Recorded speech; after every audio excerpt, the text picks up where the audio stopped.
With that resounding start, we go to the second part, which is an important part of the discussion 3, Global Sesame Market Trends and Outlook.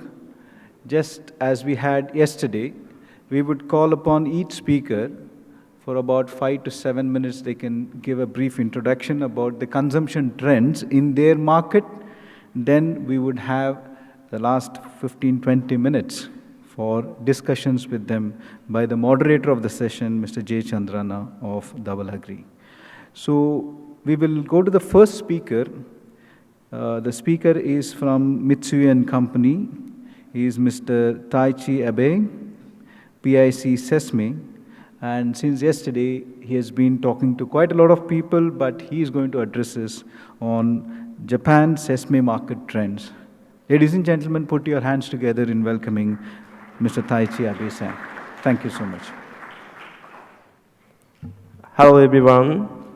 First of all, thank you so much for coming to my presentation. My name is Taichi Abe from Mitsui & Company Limited, which is one of the largest Japanese trading houses.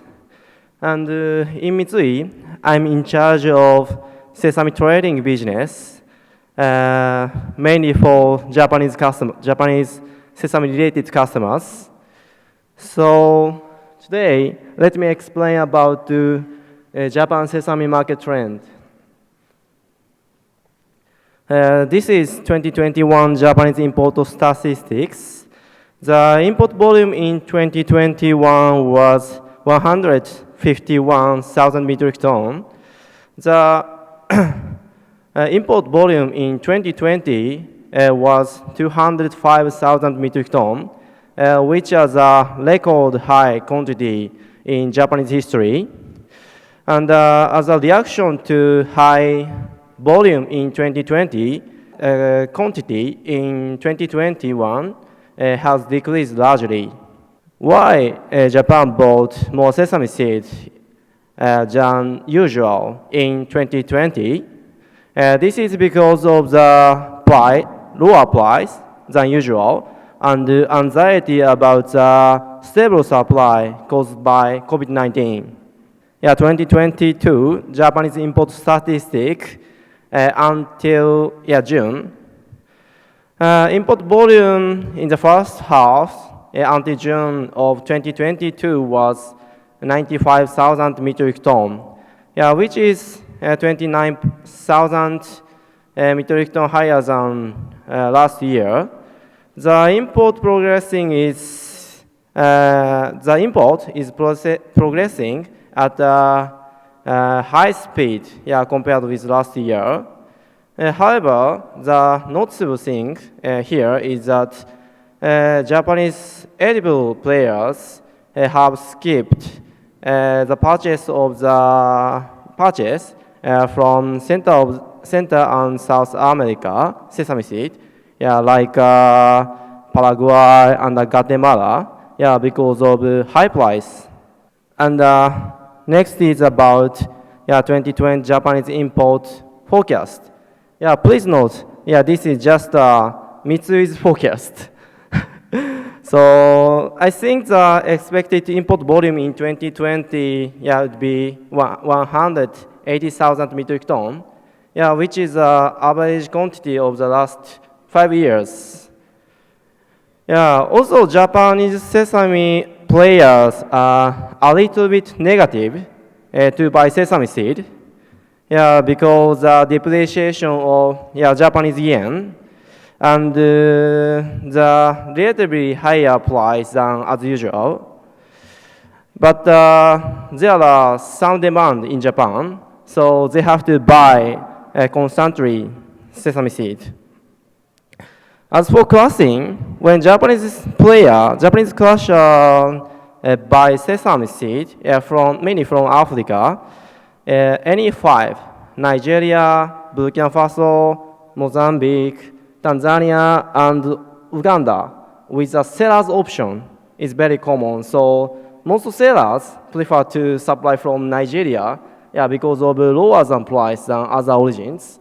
So unless Japan change this way of the purchase, the current situation, Japan heavily rely on Nigeria will not be changed. When it comes to edible, Japan has bought Paraguay, Guatemala, Ethiopia. Therefore, but the price of Paraguay and Guatemala were high, so they have skipped the purchases, and there is no offer from Ethiopia. So now Japan has no choice but to rely on Mozambique sesame seed. So far, Japan has tried to use new supply sources for edible grade, like Pakistan. But as you know, Japan is very strict on quality, so it's not easy to switch to new supply sources. These are challenges Japan is facing right now. So first one is agri-chemical residue issues. As you know very well, Japan is very strict on agri-chemical residue. So in addition to Japanese government testing, each toiling house and our customers voluntarily do testing after the arrival of cargo in Japan before import to confirm the safety. And recently, especially for last 2-3 years, the number of the detection of agri-chemical residue has been increasing dramatically, maybe 20 times much than normal here. So we are very struggling with this issue. So from this kind of situation, the Sesame Import Committee of the Japan Oil and Fat Importers and Export Association, which includes Japanese trading house like Mitsui and the others, issued a letter about the agri-chemical residue issue to raise awareness to each country's embassy and stakeholder. Our request to our supplier is to educate farmers and local traders on how to use pesticides correctly. And the second one is quality issues. Same as agri-chemical residue issues, the number of these issues have been increasing dramatically, especially during the pandemic, COVID-19. So, especially from Nigeria and Pakistan. So, most Japanese customers claim for the compensation for the difference between contracted specification and actual test result conducted in Japan. And in addition, if FFA is too much, Japanese crusher cannot use it for oil. So sometimes a ship back happened from Japan to origin country to China. And the third one is color sheet issue. Detection of color sheets is very big issue, especially for edible sesame players. Color seeds have been found from Tanzania, Mozambique, Nigeria, and recently happened in Pakistan. So our request is to educate farmers not to mix color seed, coating seed, with the harvest. And fourth is PP bag issues. This issue is relatively new. The positive list has been enforced from 2020. The safest way is to use white plain PP bag without any design, tag, color, lighting, painting. So, And the fifth one is freight issues. This issue happening not only in Japan but also in other countries. But many costs like demurrage, detention, and the container repairment costs and cleaning are being charged to us from shipping lines. So We understand it's difficult, but we'd like to ask you to try to get free time for demurrage and detention as much as possible and use clean containers. Yeah, this is a letter regarding the increase of pesticide residue to given to embassy and stakeholders. Yeah, thank you so much for your attention. And if you have any question, please don't hesitate to contact me. Thank you so much. Thank you. Thank you very much, Mr. Taishi Abe. Thank you. We would request you to come once again on the stage after all the presentations over, sir. Kindly be seated. Thank you very much. That was the presentation on Japan. We will move quickly to the next presenter.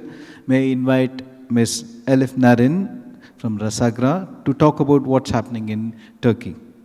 Welcome. Hello everyone, my name is Elif Narin. I'm from Rasagra and Sizan Snack family. Today, as you can see, we have an operation in both countries, Turkey and USA. I will start talking about our company, Rasagra, and then a little bit mention our new company in USA, Sizan Snack, and then a little bit talk about sesame seed market in USA and what's USA been doing. And then we will start talking about the sesame seed market in Turkey. So to start with Rasagra, we have a sesame seed hulling and tahini factory in south part of Turkey. And then another factory, state-of-art facility in USA called Sizan Snack. And our daily total production capacity, thank you. In a day is 75 tons a day, and in Turkey we have 50 tons of capacity in production in Rasagra and 100 tons of capacity for hulling sesame seed in Rasagra, organic and conventional. And in USA, as Sizan Snack, we will have another 25 tons of tahini production. And our facility in Turkey is in 10,000 square meter in south part of Turkey, very close to Mersin International Port.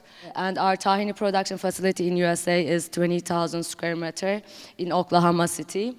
And we export almost 7,000 tons of tahini per year from Turkey, only which is almost 70% of the total export of Turkey's tahini. And in 2023, we are planning to establish another third factory in Middle East.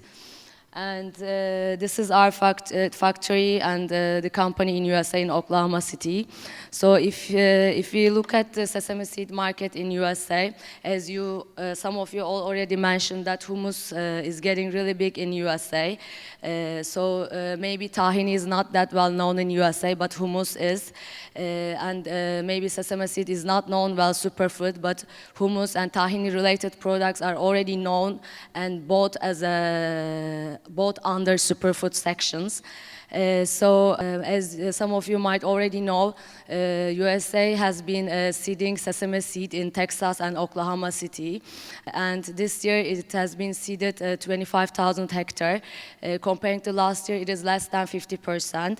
This is due to the increasing prices in sesame seeds, and the farmers doesn't want to seed it because of the prices. And also, if you look at the traders' prices this year in USA, it's around $1,600 to $1,750 per ton. And when we look at the hummus market again, the value used to be around $95 million 10 years ago, but this year it was around $3 billion, and in the future, around in 2028, it will be around 8 billion. So 3 billion to 8 billion, we have a way to go. And when we look at the sesame seed market in Turkey, after China, Turkey is the biggest importer in the world, and we consume sesame seed as tahini, halwa, and simit, which is the Turkish, you can call it Turkish bagel. With sesame seed on it. And almost all of the sesame seed imports in Turkey is going through Mersin International Port, where our factory is located. And imported sesame seed in Turkey, 60% goes to tahini sector and 40% goes to cement and bakery. And in 2021, Turkey has imported 185,000 tons of sesame seed. And in this graph, you can see how they divided. As you can see from Chad, Nigeria, and Sudan, in 2021, approximately 75% of the imported sesame seed was Chad, Nigeria, the total of Chad, Nigeria, and Sudan in Turkey.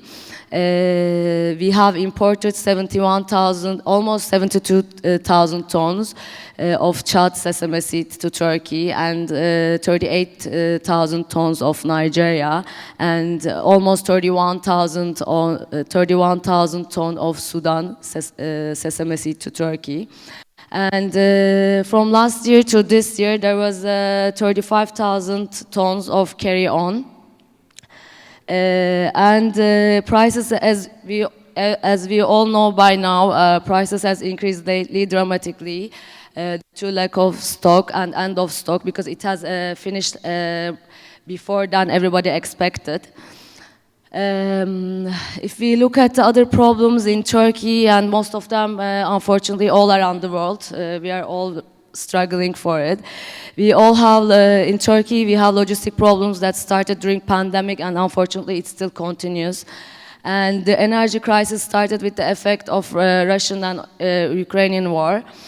The large ship companies trying to take advantage of this, and they're increasing their prices drastically on transportation. And sesame seed prices has increased from 2021 to 2022, and from now on it doesn't seem like it's going to drop for now. Increasing sesame seed, this also leads to, comparing to last year until now, this also lead to another 30% decrease in import of sesame seed in Turkey. We believe that the negative effect of instability in dollar, of the dollar exchange in Turkey, and the current high inflation on the purchasing power will also cause recession, and reducing the demand for sesame seed products. And when we look at the currency exchange, dollar exchange in Turkey, as you can see, in the general average of the dollar in 2021 was 8.90 Turkish lira, while at the end of the year it was 13.28 Turkish lira. And when we look at the 2022 average dollar was 15.38, where for a while, for now, it's 18.10 Turkish lira. And it is expected that at the end of the year, it will gonna be 19 Turkish lira. And according to Central Bank of Turkey, free market's expectation is 21 Turkish lira. And the large difference in dollar exchange compared to 2021 will directly have negative impact on consumption, because it's going to affect buying power as well of people. And for our problems, we have to be as one to succeed. As sesame seed producers, processors, and suppliers, we need to invest on sustainability and consistency. We need to be more organized and effective on all aspects, because the market is very, very, very volatile. With this unstable prices and quality, which creates a problem in the world consumption. We must provide better statistical information on the industry to be more organized, and we have to find a solution to this common sense, because as we already mentioned, that hummus is already too big in USA, and it's going to be more and more big. USA is the largest tahini consumer in the world now, and who would have guessed this maybe 10 years ago, because it's not in their culture. But hummus is maybe bigger than in Middle Eastern culture in USA now, because it's healthier, it's the choice of vegan people, vegetarian people. There are so many health aspects to offer. When we look at our share in the market, as you can see, we have other tahini-based products because people in USA, they don't know tahini as much as we do, as well as the sesame seed. So we have to offer them something they might like it, which is sesame seed, sesame tahini sauce and dressings, which we call also healthy dressings. Which they can use in their salads, sandwiches, steaks, chicken, anything. And also hummus mix is another product that we can make them get used to. They can prepare their own hummus at home in 3 minutes. And to increase the awareness of people, we try our best to innovate other products which also might go with their culture and they might like it as well. Also, our next project will be spreading hummus shakes and healthy tahini bars all around the world. It is some of them, for example, this hummus shake, I have tasted once in USA in a store like, not Starbucks, but it was a local branch that was doing hummus shakes. So why not to make it as a retailer size? So thank you for listening to me. If you have any questions, you can reach me from my email and my WhatsApp numbers. Thank you very much.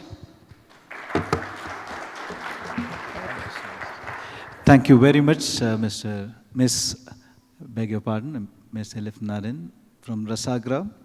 I had made a special request to Miss Naren to cover the US markets as well, in addition to the Turkish markets. You have done it wonderfully well. Thank you so much. The next speaker is Mr. K.S. Prakash from Hakan Foods DMCC. He would speak on the Middle East sesame market trends. Mr. K.S. Prakash? Yes, sir. Please come. Good morning, ladies and gentlemen. It's nice to see all of you here after a gap of 2 years, I believe. And congratulations to Srivastava and his team to make this happen. Probably this is the first sesame conference before the season starts in many major countries. So I think the timing is perfect. Thank you. I was told by the team to speak about Middle East. So I'll be speaking about Middle East and little bit idea about Egypt and Turkey, because without touching that, I cannot go. And okay, let me start my presentation. Can you open the slide? And the sesame and the Middle East. As all of you know, sesame seed is one of the oldest oil seed crop, both in Middle East and the world. Once the Middle East was introduced to sesame seeds, it became an item that had an essential use in everyday's life. In ancient Arab world, they used to crush sesame seed using the camels. Physicians of the ancient Arab world used sesame seeds and its oil for many different purposes, as sesame seeds are filled with a lot of nutritious attributes such as fiber, protein, different nutrients, copper, magnesium, and calcium. Consuming sesame seeds helps in lowering cholesterol and possibly prevent cancer and increase bone and cardiovascular health. Sesame seed is a common ingredient in many Middle East cuisines. Sesame seeds are made into paste called tahini, and it is used for various ways, including in hummus. Middle Eastern countries are also using sesame seed to make halwa and other confectionery purpose. As I said, the current usage, even though it started as an oil seed in the Middle East, but current most popular usage of sesame seed is tahini, and from tahini they are making hummus. Further, it's also used in adding the flavors, and even in the hummus you can find different kinds of flavored hummus also available in the Middle East, and it has become a most popular dish on every table of an Arab. It's also used in confectioneries. Mainly the small seeds are used for the confectionery purpose, halwa, and sweets also it's used for halwa and sweets. Yeah, the consumption pattern in Middle East is almost stable for so many years. It's close to 160,000 tons. Majorly it's from Jordan and Lebanon. Jordan, they do, not only they are buying from them, but they are producing tahini and re-exporting to the nearing countries. And Lebanon, it's a kind of, I would say, a little bit reduction in the consumption due to their political instabilities and currency factor. But if you see in the Middle East, last so many years, the consumption has not increased much. I think this is where I will speak a little bit on the challenges and how we can do on the sesame seed, on the next notes. Now, this is what I can see the main consumption in the Middle East. Okay. The major challenges, as I said, the main challenge is the political instability in Lebanon and Syria. Syria used to be one of the oldest sesame seed buyer of sesame seed. When nobody knows about sesame seed, I think Syria is the first country who went and brought sesame seed and started using sesame seed. But after last so many years, due to their political problems, the consumption in Syria is not that much. And the same in Lebanon also. They have a lot of problems on the political and currency situation. This is reducing the consumption in the Middle East. Otherwise, probably if this country would have been a good stage now, we would be seeing a consumption of over 250 to 300,000 tons in the Middle East. And transit business in Saudi is another major player in the sesame seed, but their main consumption, not only apart from their local consumption, they are also doing a lot of tahini and halwa and exporting mainly to Yemen. But due to Saudi and Yemen problems, the transit business is completely stopped in Saudi, and which also reducing the consumption in Saudi, which is also a major challenge. Sanctions on Iran, third country which has a big population, and they could have used a lot of cargo, but they now have to buy from Pakistan through the border trade and little bit on the launch trade from Dubai. But again, that would have been, they have a big capacity to consume, but we lost that also, and the consumption, because of the people's poverty, due to sanction, the consumption there also much lower than it could be.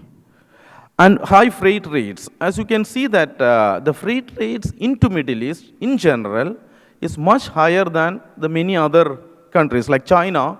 From when you talk about from Africa to ship it to China, we probably get a cheaper freight compared to into Middle East. So this is increasing the cost of the sesame seed and the further out products of sesame seed.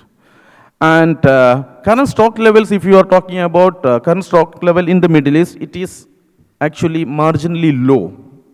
They have not bought any cargo from Tanzania and Mozambique, which was the mid-term crop, and also from India, from their summer crop. They didn't buy much. So I can see a shortage in the crop.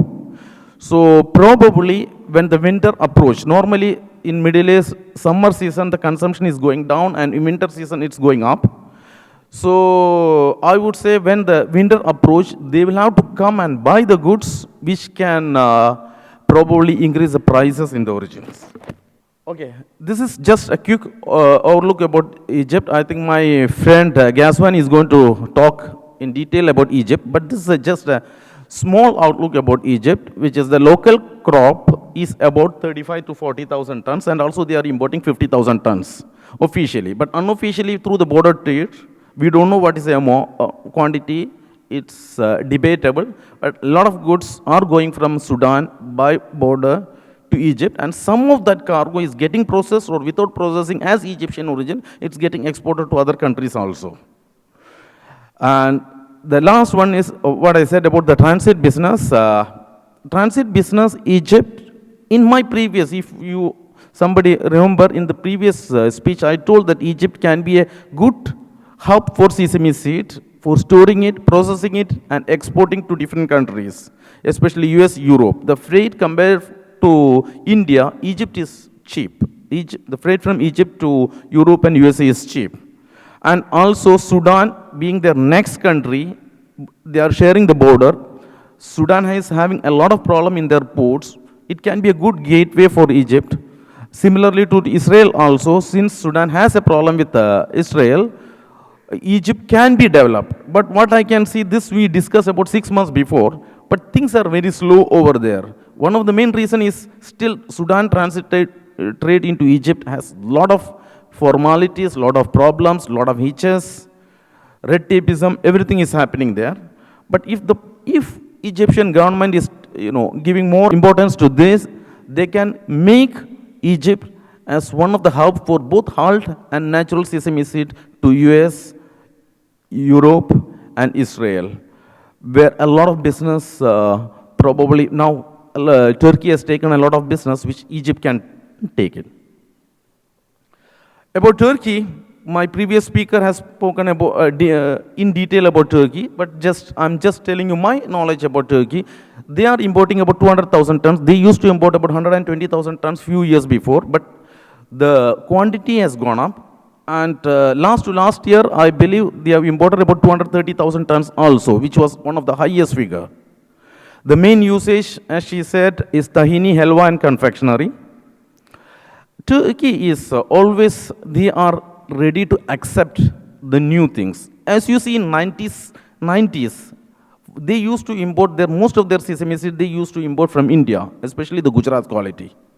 Then later on, from India, they started substituting. Their first substituted is Ethiopia, especially Ethiopia, Humera and Voleka was very popular for some time in India. But later on, when China came into the market, Turkey couldn't afford to pay the prices for Ethiopia. So they changed to Nigeria. Nigeria was, for a long time, Nigeria was very popular. Still it is popular. But now Chad, they started buying from Chad and Sudan. So which is now getting most popular in Turkey. Currency fluctuation, as she said, it's a major, very major issue there. The importers doesn't know at what rate they need to calculate their costing. So this is impacting their imports. Current stock level in Turkey is marginally very low. That's why the spot prices are very high. If somebody is really having a good stock in Turkey, is making really good money. And also, taking a note, apart from the matter which I was told to speak, I need to tell about something about generally about sesame seed. If you see the sesame seed production and consumption is almost stable or the production is slightly coming down. From 2006-07, those time up to 2018 to 20, the graph was very high. It was picking up, the production was going up.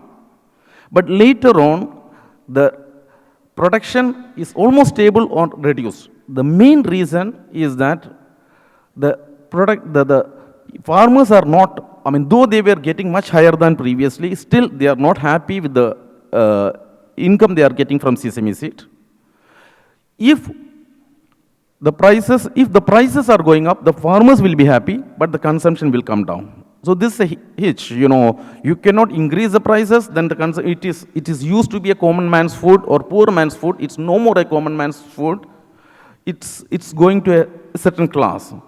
So the only way at the moment is to increase the productivity. At the moment, the average productivity per hectare is getting around 400, some places 300, or 400 to 500 kilos at the most. Whereas the other crop like soybean, sunflower, green mung, peanut are getting much better crop. Now farmers in Africa, they started switching to other products. Probably it will not give a big effect maybe next few years, but down the line if you talk about 10 to 15 years, there should be some initiative need to be taken to increase the productivity. Otherwise we will see a considerable decrease in the production of sesame seed. Like this conference, and we have many associations, we have many conferences happening. I think these conferences should give more importance to the special sessions of agronomists, research, and also some government supports. And like what happened in pulses, we have a GPC, there should be a confederation which will, which can liaise with the NGOs, government, and many other institutes to see how we can increase the productivity of sesame seed per hectare. That's the only way there can be a sustainable growth in this industry. Thank you so much. Thank you very much, Mr. K.S. Prakash. Thank you very much. We will request you to come your presence once again a little later. Yes, thank you. The next speaker is Ms. Jessica Chan from Global Ag Info. She would talk on China sesame market trends. She would join us online. Ms. Jessica, welcome to World Sesame Conference. Please. Hello, everyone. This is Jessica from GAIG. It's pity that I cannot join you in Dubai. Here, thanks for World Sesame Conference teams invite me to share China market. GAIG, we are service platform for importer and exporters, which market information and trade assistance. We can be your strong and trusted partners in China to expand your business and give you business solutions and as a shortcut and bridge for you to entering China market. And due to the time is limited, so I will have a quick summarized of my PPT. So let's begin my presentation. This is the main contents about my PPT. From these pictures, we can see this trend is the China official data for the production. But this production is much lower than the actual production is much lower than the official data. For the new season production, after I interviewed some some traders and factories, and they think there will be 30 to 50 decreasing, but some think not so much due to the yield is better. Also, the planting area decreased. This year, we forecast the production will be around 100K tons. But it's impact is not much because Chinese production has continued decreasing several years. The Chinese sesame mostly depends on imports. For this form, we see the sesame import of China from 2015 and 2022. But this form we did till June. I will show you next page. This is the newest. This is the newest. This is from this year compared with last year from January to July. We can see the total import volume is less than last year same time, and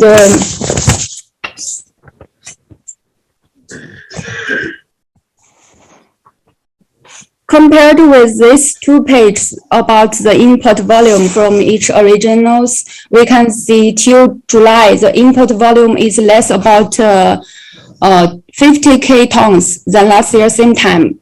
We can see China import from Myanmar. From Myanmar, this red one. This we can see is sharply up. As we think that, because the China epidemic, so the leading to the border trade stopped. So most sesame come to China by normal trade. So that's why the numbers sharp up. But this number is not shown on the custom data before. So we forecast that this year the totally import volume will be less than last year. This is the trend of the import sesame average price. In China port, we can see this year is the price is totally higher than last year. This is a China monthly sesame import volume chart trend. Every year the import, we can see from these pictures, each year the import volume from April to July will be decreased range. This is inventory in China main ports. From this, right now till to last Friday, the inventory about 230,000 metric tons, which is a little less than last year same time. From this picture, we can see different origin sesame inventory in China ports. Nigeria and Sudan, Togo and Mali are mainly products in China part. This is a China supply and demand forecast in 1 trade years from us. The demands for China, we think the total demands for this trade year, we think about 1,280,000 tons.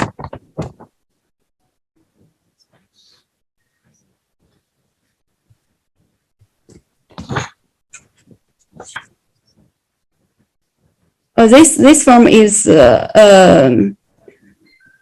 help you to more understand for this.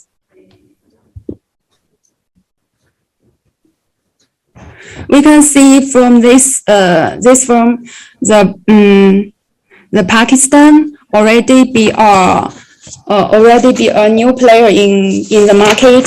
The volume, the import volume is increased much from 2020 till 2020 till now. For the demands of China, for the weak demands of the China, there are many factories. Right now we cannot, like before, only according the inventory and production to decide the demands. But right now, there are many factories like currency, COVID, economic, and shipping, trade protection. But for China, epidemic and high temperature are two major problems this year for the production and for affecting the production and the trees, especially the epidemic. This have a very great impact for the industry on services, catering, and tourism in China, and also the currency exchange rate have increased the much cost, and in China, many traders feedback that they have very small profits and even they have small losses. It limited the expectation of the falling purchasing and consumption in China. For our opinion, for the market prices, it will be weak in the following half year if the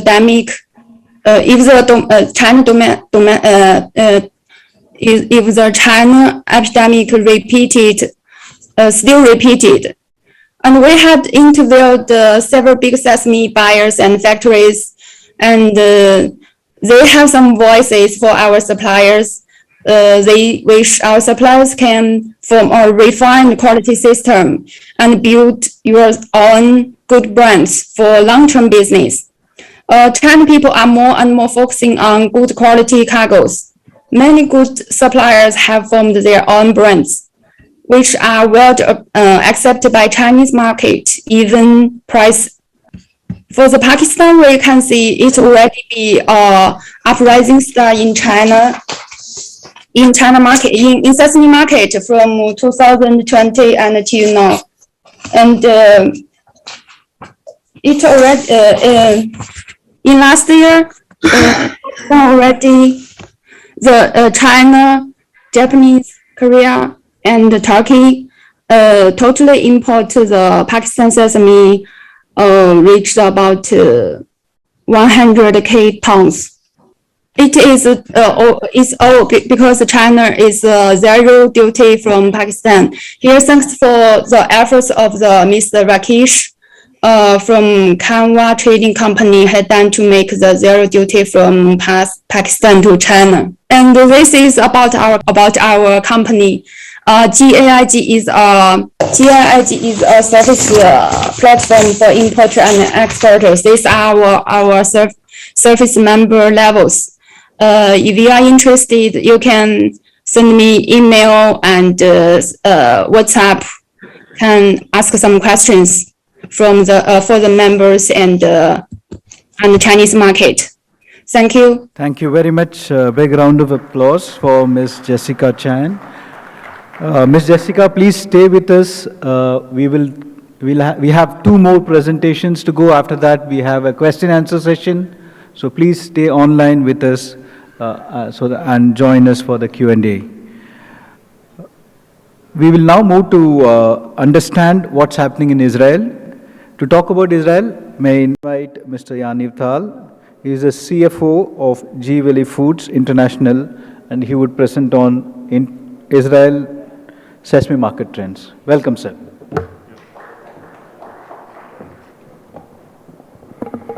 Good morning, ladies and gentlemen. My name is Yaniv Tal. I'm from Israel, from Willy Food Group. This is my second time in the conference. My first time was in Istanbul, and I feel really happy to be here again. Thank you very much to the organizer that invited me. I'm going to talk about, give you a brief about the Israeli economy. I will give you a few numbers about Israel demand and import of sesame, and I will introduce you the challenges that we have in Israel in import the sesame. Few words about myself. I'm 20 years in the sesame business. Today I'm the CFO in Willy Food Group, and I'm the head of the sesame. In the past, I was the CFO of Prince Taina, which was and is one of the leading Taina factory in Israel.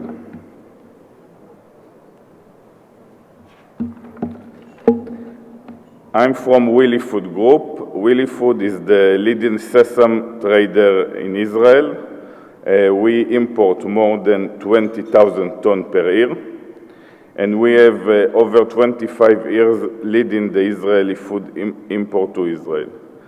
We are traded in the NASDAQ. You can check later if you want all the details about us, and we have a very nice website. I want to give you a few details about Israel economy. In the last decade, Israel economy grew very sharply. You can see the number.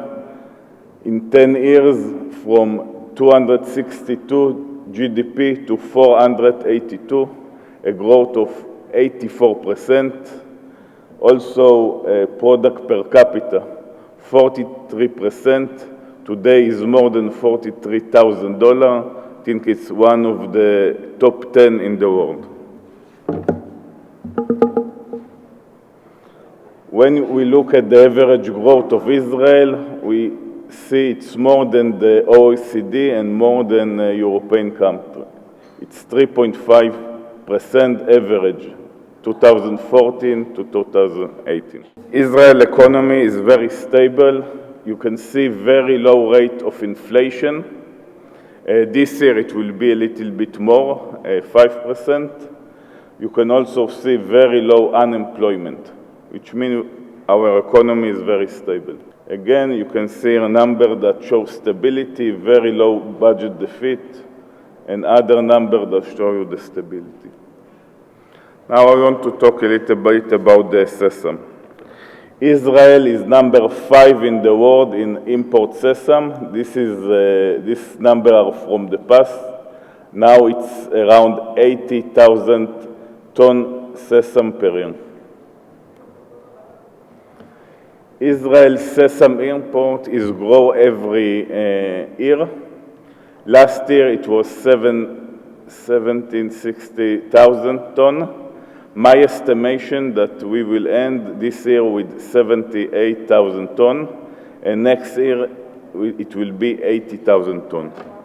The main reason first is the Israel economic growth. The economy is growing, the food industry is growing, and also we have one of the biggest Taina and hummus factories in Israel.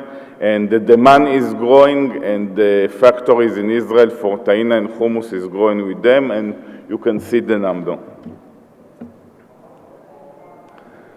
Most of the sesame we import in Israel is from Ethiopia. You can see in 21 and 22, it's the same. The main reason is most of the sesame we import for the taina industry. The taina industry like the sesame sweet, so they like the humera, the Ethiopian humera, and they like the Sudanese gadarif.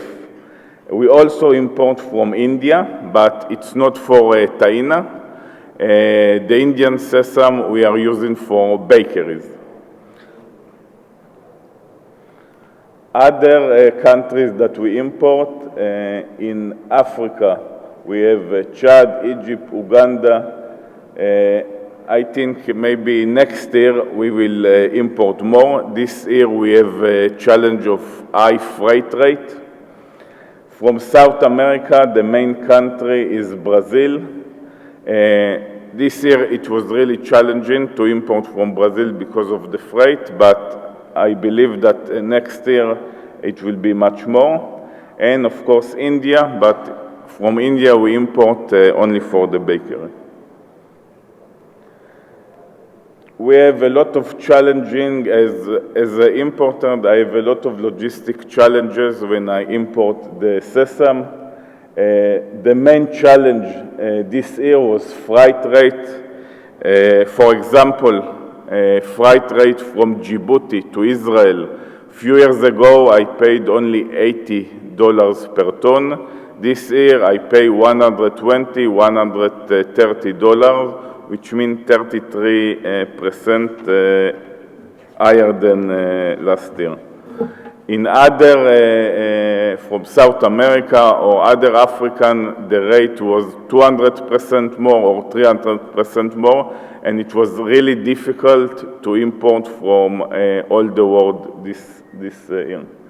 Another issue is that there is no real competition between the shipping company. For example, if I want to import from Djibouti, I have only 3 shipping companies, MSC, Hapag-Lloyd, and another company, Maersk. But there is not real competition. It's really problematic. Also, the lines are not stable. For example, 1 month ago, I tried to do import from Djibouti, but all the shipping that came to Djibouti was fully loaded. And I wait a month until there was a ship available. Ports in Israel. In the past, we had only 2 ports, and it was really a problem because the ship were waiting in the port to load. But this year, we have 2 more ports, one in Haifa, Chinese. The Chinese built a new port in Haifa and a new port in Ashdod. So now we have 4 ports, and we hope it will be better. Another problem we have with Sudan, we really like to import gadarif from Sudan, but now there is a really logistic problem because we cannot do it directly. We are doing it today through Mersin or through Egypt, and it's very expensive. Other challenges that I have as an importer, one is the dollar. I pay for my supplier in dollar, but I sell in local currency. So if there is a volatility, it's really problematic and I can lose money. This year we have inflation in Israel, so it means the logistic cost is much higher.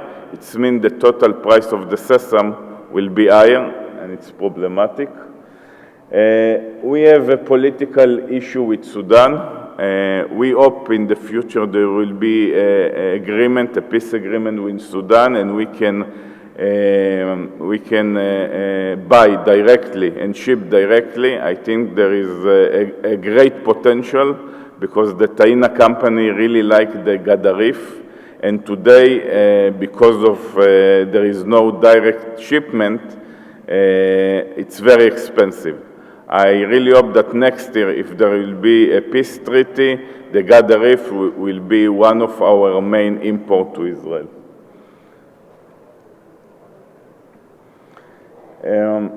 Israel import of sesame is mainly for the taina companies. The taina companies has a very specific description. The main description of the sesame, it should be sweet, not bitter. If the sesame is bitter, in Israel we cannot use it for taina. For example, the Ethiopian, the Gadarif, is very sweet, and that's why they use it. The taina factory would like 50% oil contact. The admix can be maximum 1.5, but they want it usually to be less than 1. And the purity, 99%. Okay, I will summarize my lecture. Israel economy is growing more than the average OECD. In 2020, estimated 5%. Israel food industry is growing with the Israel economy. Israel sesame import in 2023 will grow with the economy and the food industry. I believe the import of organic sesame will grow in 2023 because there is really big demand for organic taina, and there is a very big shortage. And I believe in 2023 we will import sesame from other regions in the world because the Ethiopian sesame is really expensive. So this is my expectation. Thank you so much. Thank you very much. Thank you. Thank you very much, sir. The last speaker for this session is Mr. Ghazwan from Leno Gulf FSZ. He's been waiting for quite some time. Put a big round of applause in welcoming Mr. Ghazwan, who will take us through the Egyptian sesame seed markets. Welcome, sir. Post this presentation, we will have a discussion for about 20 minutes, so keep your questions ready. Hello, everyone. It's a pleasure to be here. Happy to see so many familiar faces and hope for a healthy future for all of us. We have heard all the information we need to hear about trends, prices, market expectations, so I will not take too much time. I will give you a brief about our new experience in Egypt. And I come from a Nigerian Sudanese background, also in sesame, and now we are expanding into Egypt. I will let you know why. In Egypt, the numbers that Mr. Prakash has shared are similar to what I have mentioned here. However, the numbers are conservative. Egypt is a very big market and it's growing, and the local consumption of both tahini, sesame on bagels, on bread, and halva is increasing dramatically. Currently, we can say that 40% is actually going to tahini, 30 to halwa, and 30 to sesame bars. However, there is 2 months out of the year in Egypt where around 30,000 tons of sesame is consumed for sesame bars, which is a religious holiday, and it is a huge consumption. So the numbers of actual consumption in Egypt, we will see in the coming years, they will be increasing both due to local consumption and the geographical location of the country and its proximity to Sudan and Africa, the Middle East, and the advantages of the ports. They have at least 16 active ports. They have land transport from Egypt, from Africa to the Middle East. They have the Suez Canal, they have the Red Sea, and they have the Mediterranean Sea. Currently, imports from Sudan are the major imports. However, they do have an appetite for other originations. There are some obstacles. I'll tell you briefly about them. But Nigeria and Chad is big on their radar. And for exports, Palestine, Israel is the main market that depends on Egypt for its exports today. Algeria, Morocco, Tunisia, Jordan are some of the main countries. Even Turkey has started to import from Egypt due to the logistical problems in Sudan, which we all know. Egypt has become a magnet for business, a magnet for industrialists. They have the port facilities, which we all know is a major problem, and it has become, or it will become, the hub. It will be the Saloniki or the Greece of the Middle East and Africa, where all vessels will be coming and going through Egyptian ports. Gas and energy is available, prices are fair, prices are controlled by the government, and exports is their big cash cow.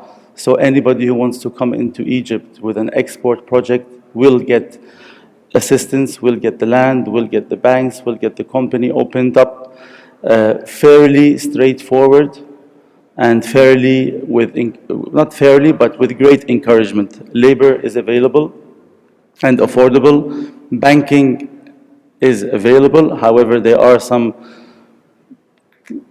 restrictions, but when someone is sincere and trying to do a business, there's always clean ways of maneuvering around their regulations. And I said the proximity. The proximity of Egypt is underrated. However, it has become more of a magnet. There's Chinese investments, Middle Eastern investments, European, even American coming into the country to produce, trade, and re-export. What I really want to talk about is something that we all touched during our speeches. It's what needs to be done. What needs to be done is to go back to the roots, to empower the farmers. The main problem now we are facing in Egypt and in Sudan and in Nigeria, for example, is the pesticide, 2,4-D, chemicals, fertilizers. It has become out of control, and we are seeing it daily. Farms which last year we tested was clean, this year is showing up with pesticides residue. So what we all need to focus is going back to the roots and trying to help the plantation become cleaner. Organic certification is something we cannot avoid because everybody wants to feed their kids clean food. And with organic certification, we get the guidelines, what needs to be done, because we cannot just depend, because the farmers think that they're doing what the government is telling them to do. Go to this pharmacy, buy this chemical, and use it. However, this chemical should be eliminated and replaced. For example, also Sortex quality. In the past, the word Sortex used to mean it is elite, it is of prestigious kind of product. However, as we all know, the residue of rats, let's say, and all the laws that are in Egypt, Jordan, and other countries is not going away. And with rejects and government regulations, we will see a lot of defaults happening due to the cleanliness of the product. So we should think of quality at the farmer, at origination, as being a must, not as being something that, okay, no, we will do this for XYZ markets and other markets don't care. They will all start caring. And added value on products. What we believe is private label should be more and more impacted because somebody like me, for example, you will see in the next slide, we have went into partnership and synergy with one of the biggest exporters and one of the reputable, honest people to empower the farmer. But how do we empower the farmer? By doing added value products under the label of pre-existing pioneers in the market. We will all be happy and we will all help each other into growing into these markets without tapping on each other's feet, and nobody's succeeding. Mechanical hulling is what we have implemented due to the consumption of water and cost and caustic soda, which we all know about. The technologies are coming in fast and they work, and the only small difference in color, even the Europeans, Americans, and Canadians realize that snow white and off-white is okay. Tahini and sesame oil, as everybody mentioned. I'm not going to go into details, but tahini and sesame oil could be the raw material that could be re-exported to pre-existing manufacturers and empower them with lower costs while we keep our loyalty to the farmers. Lena Golf has went into partnership with Mubadala, one of the prestigious companies, and we have made Agriverdi hulling tahini and sesame oil plant in Egypt, which is private label and bulk. And another important point I like to share with you, and we will see it coming in the next few years, and we'll talk about it, is the power of synergy and the digital world. The digital world after the corona cannot be neglected.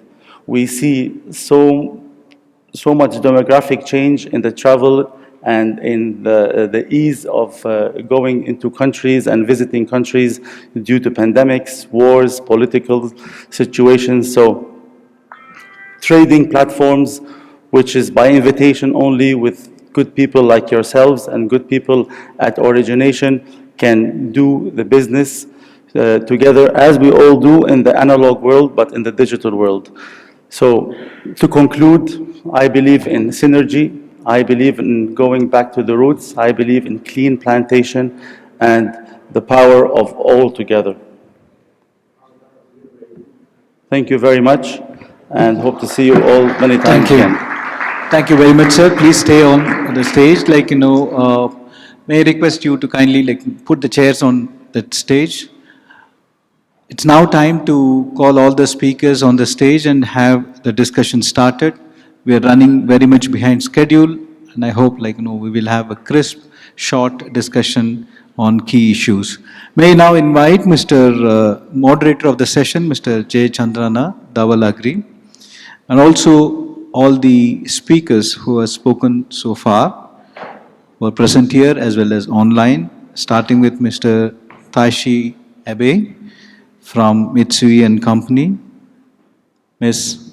Alif Naren from Rasagra, Mr. K.S. Prakash from Hakan Foods DMCC, Mr. Yaniv Tal from Jewelry Foods International, and Mr. Gazwan from Leno Gulf FHC to come on stage and take your seats, please, and then we can start with the discussion.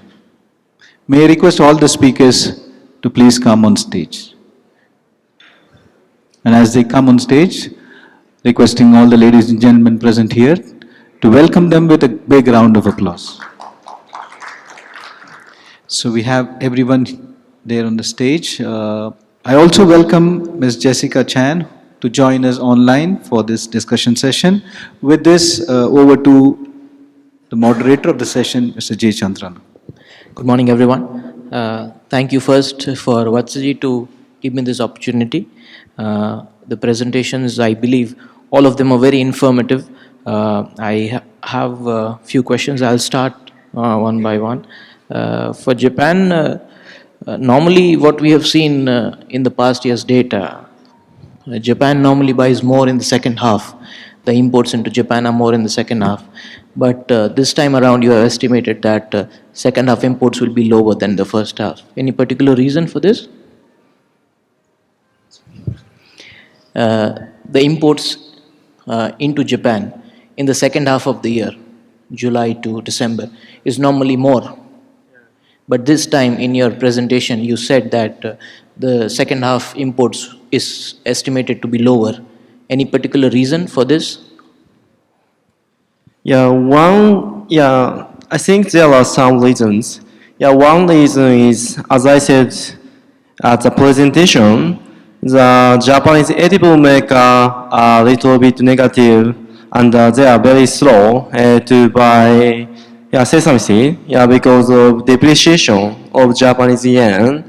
And because of depreciation, the raw material cost has been increasing, and they are struggling with increase price for retail market. So, that's why. The currency depreciation you feel is the main factor. Okay. About Turkey, I have a question for you, Erin. How much hulled is being exported from Turkey to the EU? If you can give us a number, you or Mr. Prakash, one of you can highlight. And also, how much tahini is exported from Turkey? I think you will have a better answer for that. 88,000 tons of tahini has exported, and as I mentioned, and 7,000 tons of tahini we exported as Rasagra. So we are the main exporter of tahini. Okay. I cannot recall exact number for hulled sesame seed because our main job is mostly tahini. But I can say because of the problem that India had, that ethylene oxide problem, Turkey became one of the major importers and exporters of hulled sesame seed. But of course, India is coming back. They have solved their problem on ethylene oxide 40%. Right. So they're coming to the market back.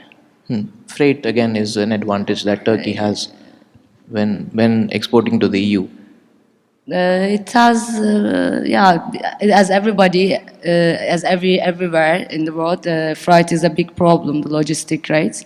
So it's also another challenge we are dealing in Turkey as well. Okay, so around 8,000 tons of tahini being exported from Turkey. Yeah. Okay, and Prakashji, could you give us a better data on the hulled exports from Turkey to EU? Yeah, this hull export actually from Turkey to Europe is a recent phenomena, probably last 2 years. I mean, before that there were small quantities going.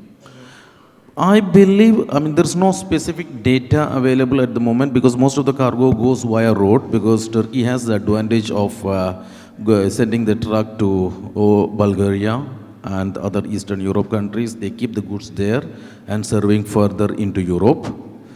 I would say it's a rough estimate. I'm not sure, but still it will be about anything between 25 to 40,000 tons of halt they will be doing currently. This is why Significant my estimate. number. Yeah, significant number at the moment. You said in your slide that the first half imports into Turkey are less by around 30%. First half imports. So last year, if we are estimating that Turkey imported close to 200,000 tons, what is your expectation on the total imports into Turkey in 2022? On sesame seeds, you're Yes. asking. I think because I think it's going to be a bit less because we have been exporting a lot because of the India having problem. I think because they are solving now. Comparing to what we have imported last year, which was 185,000 tons of sesame seed, I think this year it will be a bit less than that. And next year also, I cannot see next year, but this year it's going to be less than that because India is solving their problem. So if you were to put a number on that, it would be 150, 160, 140? Yeah, maybe around, yeah. Okay. You mentioned, Prakashji, that the carryover stocks in the Middle East are pretty low. So what would be your estimate on the carryover stock in Turkey right now? Turkey, I think not more than 30,000 tons, this is my estimate. And a little bit cargo on the pipeline. Okay. And as I said, they didn't book anything from Tanzania and Mozambique. And Sudan, very less cargo went by containers. And probably they won't be having any cargo for next 2 to 3 months. So that's why today the local market in Turkey is much higher than any other spot market prices. And probably 10,000 tons probably altogether on the way. So 30 plus 10, another 40,000 tons, another 3 months. Because especially by mid of September, then their winter is going to start. Schools are going to reopen. Normally the summertime, there is no much usage. September onwards, many factories, they have, they don't have the stock. At the same time, yes, they have facing some power problems, fuel expensive and everything. The consumption will be less, but still the stock is not enough. Okay. Mr. Yanev, I saw a lot of data in your presentation. Thank you for that. But overall, we are seeing that 65,000 tons is being imported into Israel. 65, it was few years ago. Okay. Today, my estimation is that it will be 1,000 78,000 ton for the from current year, Current year. and it will grow in 3% to 80,000 in 2023. Right. This is because the huge demand for taina in all the world and for hummus, and in Israel there are big factories of taina and hummus. We are the leading in quality in the world in taina and hummus. Okay. Because Israeli use the best sesame from Ethiopia and Gadarif, while other taina companies in the world use other sesame. So Right. that's why in the US, in the biggest market, they prefer Israeli taina, and like others said, the US is the biggest, and they grow and grow, and they grow, we grow, and the demand is growing. Right. So out of that, if we are assuming 65 or as you say 72 this year. No, 65 was The few years ago. I wanted to show in this graph that we are 5 in the world. You know, Israel is a very small Number 5. country. We are talking about 10 million people. We are Right. comparing to other. But in sesame and taina, we are really leading in the world. Right. So my question is that from this number, how much is consumed locally and how much is exported? No, we are not export. Israel consume it. Israel is not, there is no sesame in Israel. We don't grow any No, sesame. what is consumed? What is domestically consumed? What is consumed For within the- Israel? for the tahina, taina. halwa. Yeah. Taina, What is the domestic demand? I don't have numbers, but for example, I can say I work in Prince Taina. In Prince Taina, 60-70% was export. Okay. And if we talk about profitability, most of this is from export because the US market is very big and the prices are relatively very high comparing to the local. But if I say all the taina, maybe 50%. 50% is. But today, I think every taina, the big one, every taina factory want to export more than 50% because the profitability is abroad. In Israel, it's very hard to make profit because there is a lot of taina company and everyone kill each other. Right. So 50% would be 50%, domestic. I think And 50% it's would my be exported. estimation. And Yeah. the major market would be the US? The US, by far the US, and the profit. I think taina in the US costs 5 or 6 times more than in Israel. And if you take organics, it can be 10 times. For American, organic taina is like a drug. Oh, okay. Israeli, you know, you see it in the supermarket, it's nothing. But in the US is the big market. Carries a big premium. Yeah. In the US, it's premium. In Israel, it's daily. Right. Daily food. Right. And any other major use of sesame other than tahina within Israel? Hummus. Hummus, also, it's a big industry. When you do hummus, you need to put 30-40% taina. Right. But hummus is more problematic to export it because it's cold. Shelf life is. Yeah, it's less. cold, but for example, our local factory Strauss build a factory Sabra in the US. Yes, that's correct. So Israeli local factories build factories in the US for the hummus. Okay. So that's why they export it. But like they say, hummus and tahina, I think, will be a leading in all world because they are superfood, and this is very healthy. That's why it's go up, and it's very, it's tasty. Right. Question for Jessica. I hope you can hear me. What is the current port stock in China? About 230K tons. Acha, 230,000 tons. As per the data that I have, I think the last year in beginning of August, the port stock was around 300,000 tons. Yes, this year is a little less than Little last. less, right? And the arrivals into China after August till December was around 420,000 tons. I've taken it from your data, so I think it will be correct.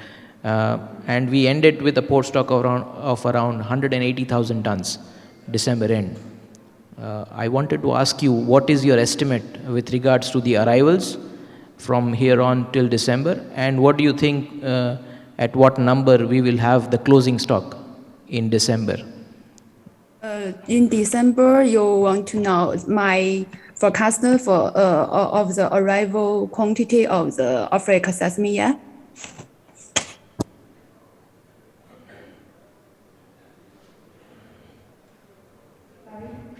Yeah, so I wanted to know, what do you think the port stocks will be in December end of 2022? Any estimate?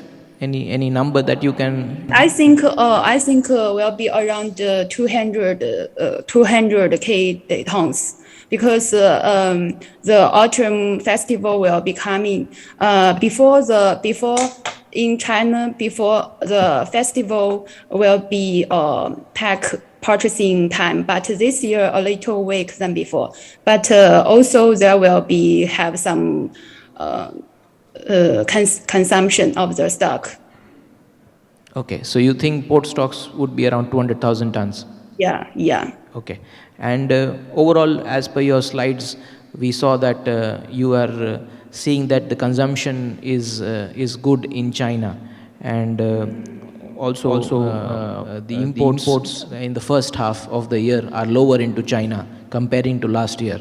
So Yeah. what is your outlook on the prices, considering that there will be no major impact of COVID? How do you see the prices moving from here on till the beginning of the Chinese New Year? I think the market will be. It depends. It depends on the Chinese epidemic. If the epidemic is still repeated like last year, I think the price will be weak. Okay, in case there is no major impact of COVID, what do you think then? In case there is no impact of COVID from here on, you're saying that if there is an impact of COVID, then you see the prices being weak. But in case there is no major impact of COVID from now on, what do you see? How do you think the prices should be? What price you want me to focus? No, the price idea. I want to see the price outlook. I want to understand. The future cargoes or the China port? Yes, the future prices. Your You idea. better give me our country origin or special origin. Okay, thank you so much. From Mr. Ghazwan from Egypt, we export to Egypt, so we've faced some issues with regards to US dollar payments, because you will have better update about this. How big do you think this issue is of the US dollar availability in Egypt right now, and how do you think it will pan out in the future? Your views about this? When the issue started off being very big, but the government had to do some strategic movements because of the war and inflation. So the beginning of the regulation was that any imports need to be pre-financed by LCs from local banks. However, this abrupted all the industry, and 30 days later, they backed up these regulations on manufacturers. Any manufacturer that needs raw material, for example, in our factory, we can import our sesame, same rules and regulations as was before. So no need to prepayment. At the same time, the main issue they wanted to solve with prepayments was the default issues. Because Many complaints were coming in from embassies around the world, even India, for people trying to sell goods arrive to the port, and the seller is trusting that the buyer will buy, prices go down, and simply the buyer defaults. So this is one of the reasons they made this regulation. But I think over time, short period of time, this will prove to be beneficial for all. Even the traders which have the capacity to trade will find a way with the banks, because banks do have the dollar and they do have the way to buy it. However, the country is growing so fast and it was becoming out of control. Let me give you a very simple example. You go into Egyptian supermarkets and you find 50 brands of water, which 30 of them are imported and there's 20 local. So there was a lot of money being used to import and consuming hard currency, which was unnecessary. So it will not, the government didn't want to eliminate importation, so they made it a little bit more complicated, and they're allowing important imports to proceed. So when you go to the bank and say, okay, I want X thousands of dollars to import X, they have a list. Pharmaceuticals, food go first, then goes to oil and industry or whatever. However, when it goes to fashion and luxury items, they do not give them the dollar to buy today until it is it is at a balance, but they will eventually reopen it up. But they want to eliminate all, let's call it unnecessary. Yeah. Okay. So I hope I answered the question. Thank you so much. Question for you. Japan keeps on increasing the number of pesticides on the negative list. So the number of pesticides, the agrichemical residue list is increasing every year in Japan. So is Japan planning to buy organic in the future? Looking at the number of agrichemical residues you are checking, it seems like you want a product which is organic or close to organic. Yeah, actually there are some demand for organic sesame seed, but for crushing, for oil, there is no demand. Still, there is no demand for oil. Right. But the list keeps on getting longer. The number of things you are checking is increasing every year. So for somebody who is selling conventional into Japan, it is becoming more and more problematic.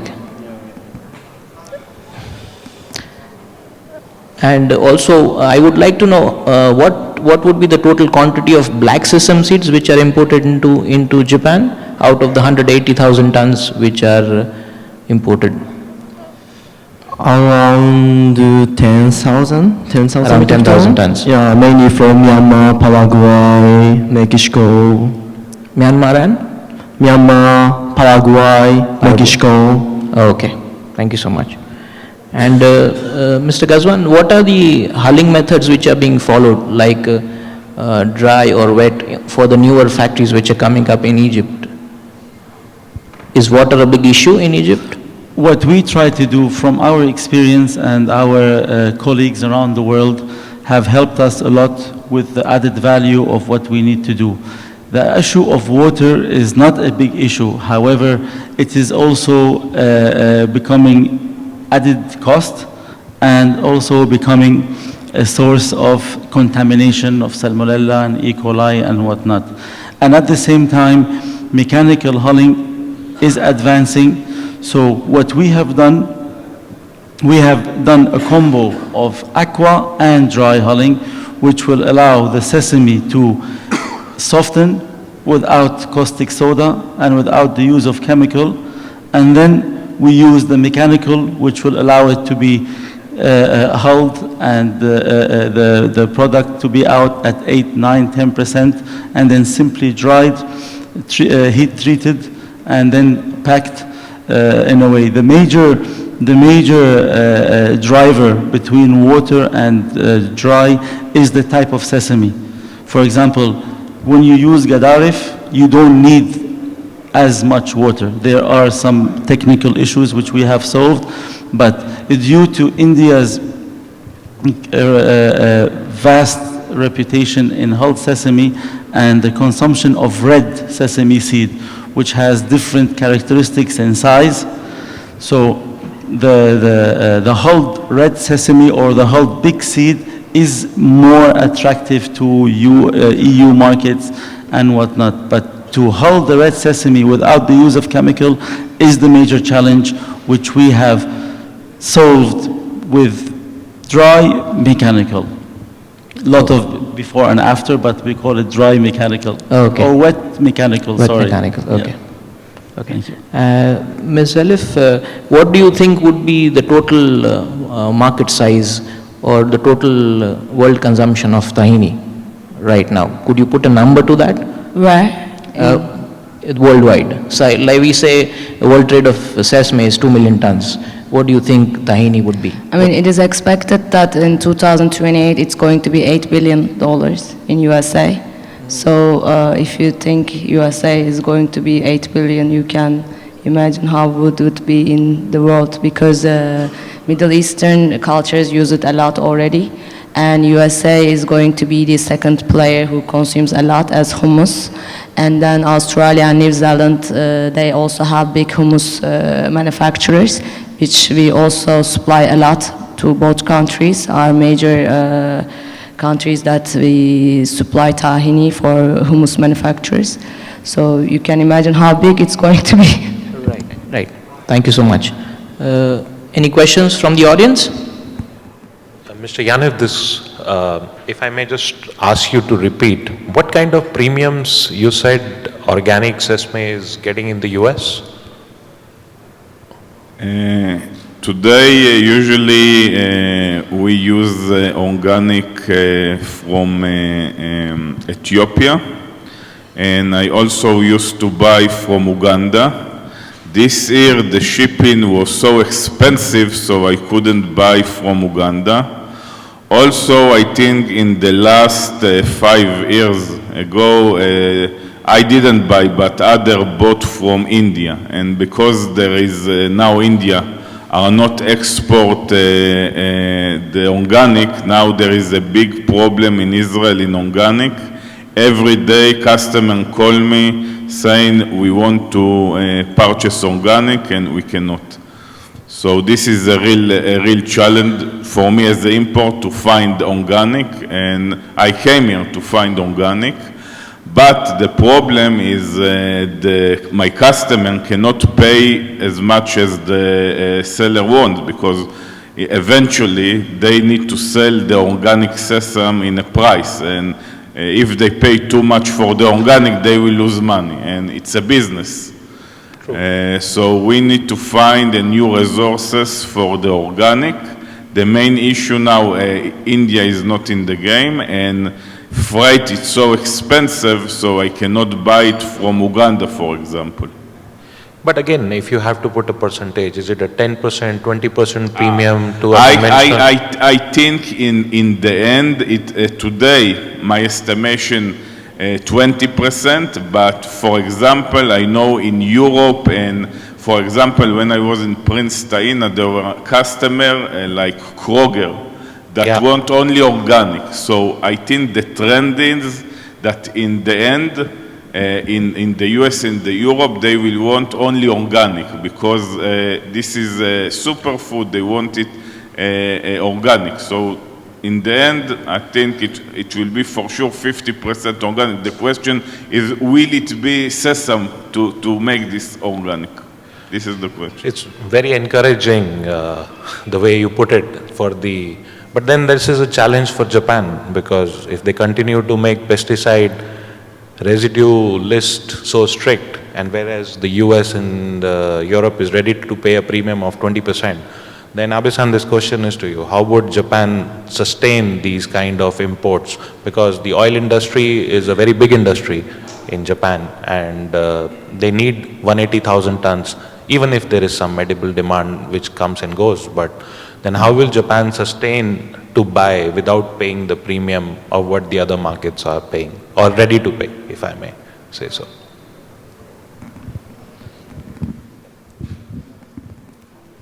Yeah, honestly saying, it's very tough question to answer, but I think it's very important for Japanese customer to understand the current situation.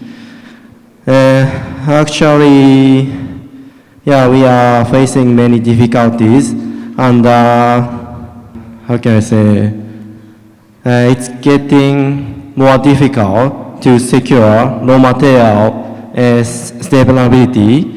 So first, we have, as a Japanese trading house, we'd like our Japanese customer to understand the current situation, and yeah, we'd like to compromise. But it's the most important thing is to supply the safe material. So yeah. So we understand your challenge because you have a customer who needs to pay for the as good as organic cargo, because the pesticide residue list which Japan has is basically pretty much, that cargo will qualify for organic if there is some certification done. So there are only two ways: either they reduce the requirement or they pay the premium, because other market, that's my opinion, that if the other markets start paying premium, then the customer will have to accept it. Don't you think so? To give an answer to your question, actually Japan is buying organic only. The only advantage of Japan is they don't need the documentation, organic certification. So if tomorrow the organic documentation cost is drastically coming down in Africa, then you will see the Japanese had to pay high price for their product. Now the only advantage they have is that they don't ask for the documentation. Absolutely, Prakash. If that is what you just put a nail to the coffin, because if you get certifications and the premium 20%, let's put it there, and if the cost of certifications is few percentage, it will encourage a lot of people to go towards that, right? So if that comes, then Japan will have struggle finding the good quality pesticide-free cargo in next 5 years down the line. Because certification costs, people who must be hearing out of this will also come. By the next conference, hopefully, we will see somebody who will talk about the organic certification program. And that will even help more to the industry. It's more than the cost. There is a procedure. It takes a long time. That makes also a little bit problems to many people who doesn't want to initiate. I have another question for Taichi-san. I saw your presentation. I see a lot of countries' names, starting from Chad, Niger, Sudan, Nigeria, blah, blah, blah. I don't see the name India.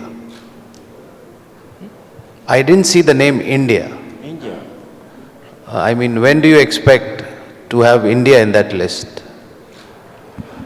Yeah, Japan is voluntarily refraining from buying Indian sesame seed, because of pesticide issue.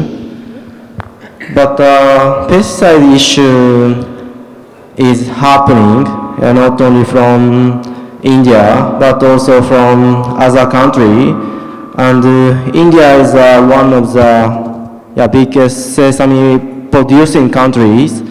So personally, I cannot ignore Indian sesame seed.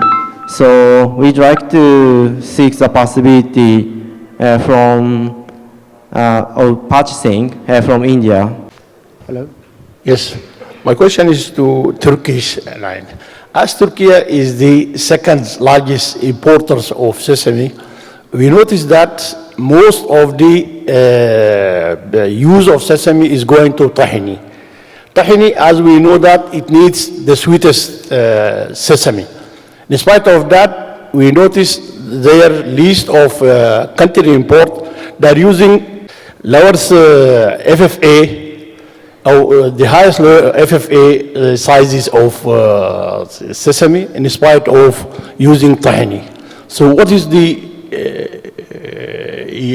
how they can do it? We're using a lower quality of sesame and doing tahini. To be honest, I can, as a tiny manufacturer, I can only talk about myself. To produce tahini, I am never using low quality sesame seed to produce my tahini. But you have a point. Most of the manufacturers in Turkey, they use low quality sesame seed, and they are telling everyone that they are not using it. But people who knows what is sesame seed and what is tahini, they obviously know that it is low quality sesame seed they are using. But as Rasagra and Seeds and Snake, we always use Sudanese Gadaref sesame seed to produce our tahini. So I can only talk about myself because I don't know others and my competitors who are not real my competitors but other manufacturers. Thank you. Regarding China, as they say that 200,000 is stock expected at December, which is the lowest compared with others previous years. So at the same time, she's saying that the price will go down. So how with the cost? We know pesticide, fertilizer is 30% over and freight is over. So what is her expectations for the coming prices? Yes, Jessica, the question was for you. Mr. Mamoon has asked the question. He's asking that the port stock you expect is 200,000 tons. Which is low in comparison to previous years, but you are still saying the prices will be soft. So he wants to understand the reason for this. I think she answered that it is because she expects the demand to be soft because of the pandemic. Mr. Mamoon. I see. For my presentation, I said, for my view, I said the market will be weak in September because right now China the totally demand is weak, and because the autumn is coming, so the stock will be consumption a little faster than before. That's why I gave the stock will be 200,000 metric ton in September. But the price, what I said is weak. I said is the China port sesame. The average price, I think it will be a little soft, a weak. Thank you, Jessica. But for the international trade, for the international future cargoes, I think about according to each the originals, about according to the cost, and the new season cargoes shipping cost and other things.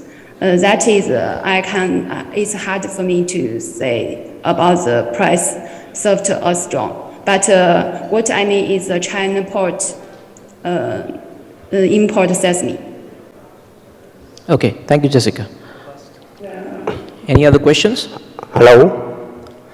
Hello, everyone. Good morning. My name is Isa Asmara. I am from Ethiopia.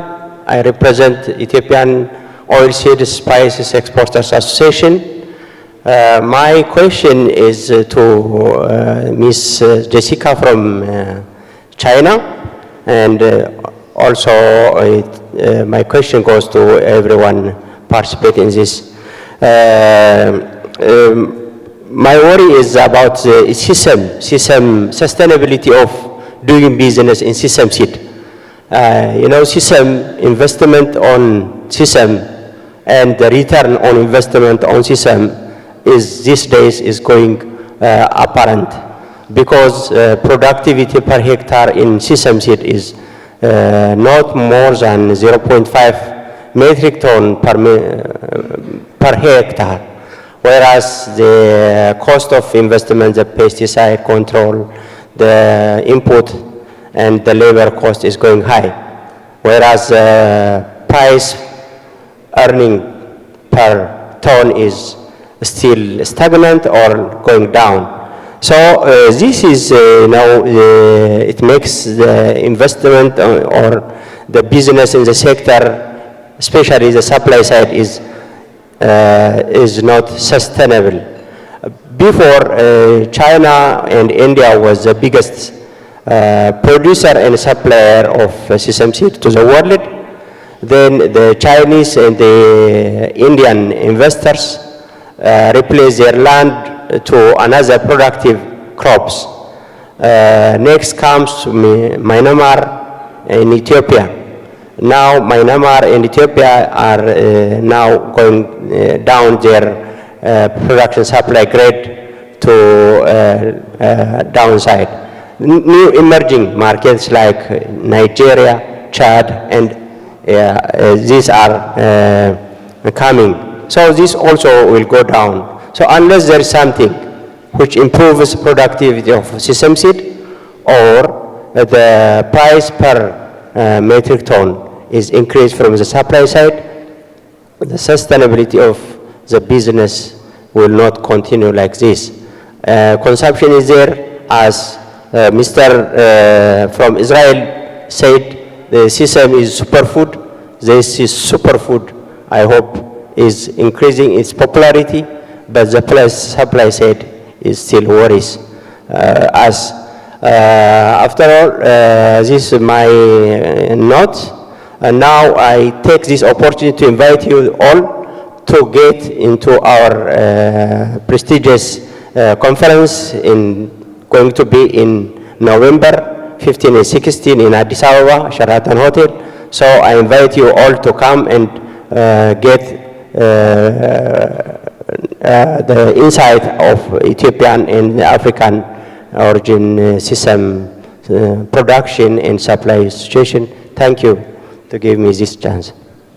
Thank you, the representative from Epospia, for the invite and for your notes. Any more questions, Vastuji? Yeah. Ashraf Butros, Gibal Storage Company, Sudan. We are not able to hear you properly. Ashraf Butros, Gibal Storage Company, Sudan. My question to Mr. Abiy or any of the panel members who knows the answer. The data from your presentation shows negligible import figure from Sudan, only 1 to 2%.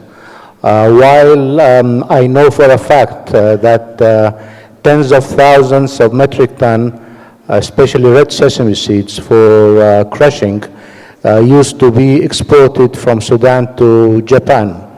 My question is, do you know what's the reason or reasons for such a drastic drop in imports from Sudan? Thank you. Yeah, I think one of the reasons is instability of the shipment from Sudan. Yeah, actually, Port of Sudan had closed last November, and many Japanese customers struggled with delay of shipment. So our customers have a concern about the shipment delay from Sudan. This is one of the reasons.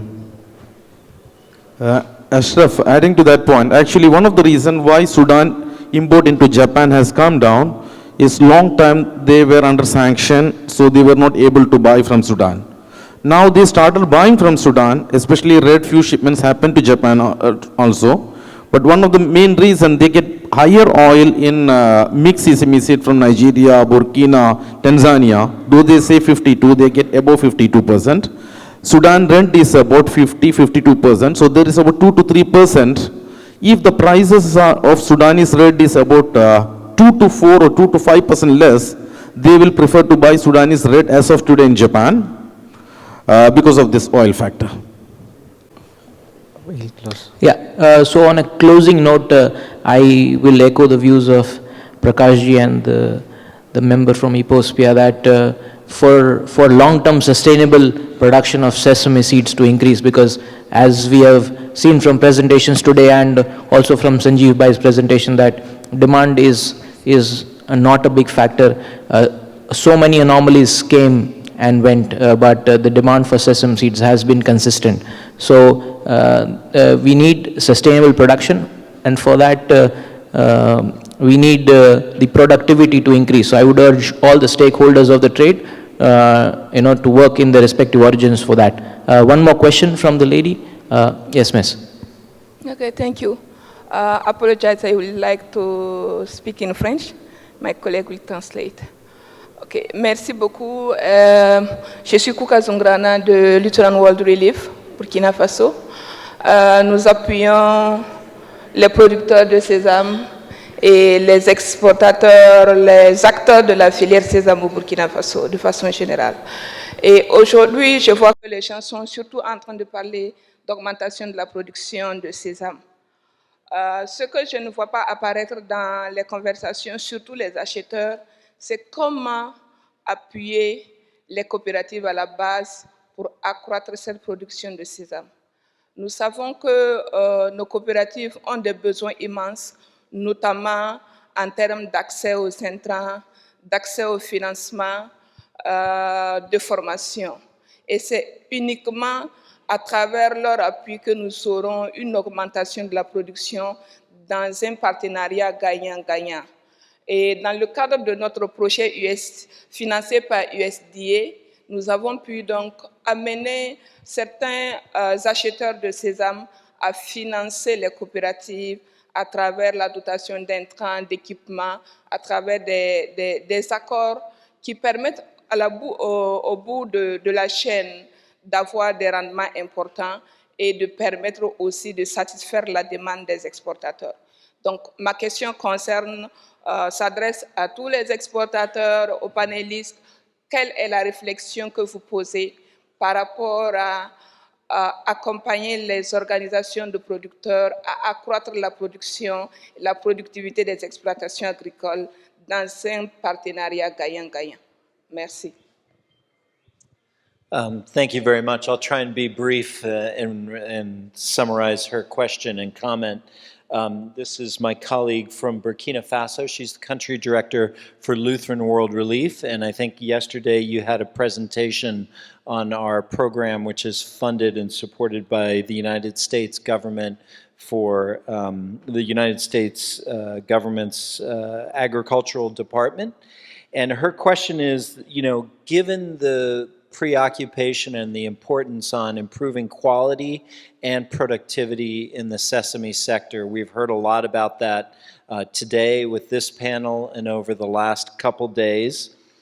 Given the preoccupation with that and the prioritization of that going forward, the question is really whether buyers of sesame and exporters, how do you see the potential of working directly with producers beyond just the paying of premiums and the purchasing of the commodity, because they have many needs in the areas of training, in the areas of financing their production, the harvest, as well as post-harvest processing and other equipment needs.